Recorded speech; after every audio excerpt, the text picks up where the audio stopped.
You had a young sister working inside of an Applebee's doing her job, and when she ended up picking up the things from the table, they caught a napkin there. And on the back of the napkin, it stated that we don't tip black people. Let's roll the clip. We don't tip black people. Written on the back of a paper napkin, it could have easily been missed and thrown away. Unfortunately for Radcliffe Applebee's server Jasmine Brewer, the message was received loud and clear. I can't believe somebody took the time to actually write a note like that.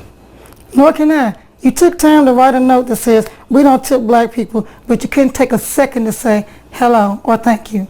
Brewer's mother, Regina Boone, posted a picture of the hateful message to Facebook on September 19th with a passionate message. I don't accept or tolerate disrespect. I'm furious, but I know there is a God in heaven who sits high and looks low, racial and social justice. The post has since been shared hundreds of times, with hundreds of comments condemning the 2 men and 2 women who left the note behind. Boone says her daughter described the people as well-dressed, but they seemed very unhappy, like they had just come from a funeral. She didn't realize until later they were unhappy with the color of her skin. Social media outrage prompted people to send Jasmine the tip she should have received that night. So far, supporters have given her $175. One thing I don't understand, people like that went in that restaurant.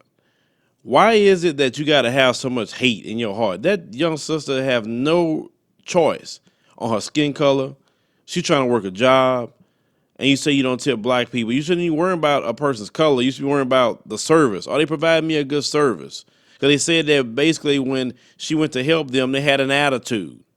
If you hate black people that much, there are states in this country there's hardly any black people, like Vermont. You know, we just did a story on that recently. There's 96% white people there.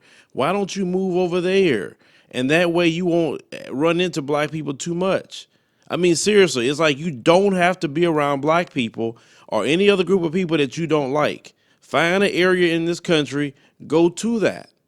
Because people like that, they just have this hate and negativity, and that's so uncalled for. Now, if this woman would have snapped their pictures before they left, if she knew who they were, and posted on social media, they'd be crying and say they're not racist, they got black friends, they date black people, or they got black family members. You know, the same thing over and over and over and over again.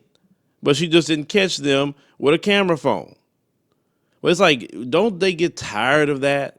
I mean, don't they seriously get tired of that? I mean, it takes effort out of your day to write back there, we don't tip black people.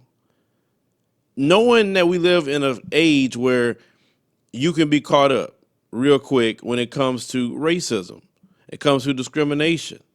And then they want to act like, you know, nothing happened. But unfortunately, this is a reality in America and throughout the world for black people, black men and black women. And this is why we have to call this stuff out when we see it. Let them know it cannot be a comfortable environment in this country for people to practice racism. No.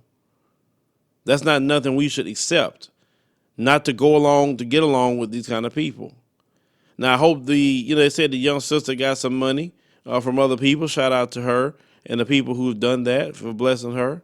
But this is the experience that you have in America, unfortunately. They mess with you when you're just doing a job. They don't gonna mess with Pookie and Ray Ray or anybody else. They know better not to fool with them.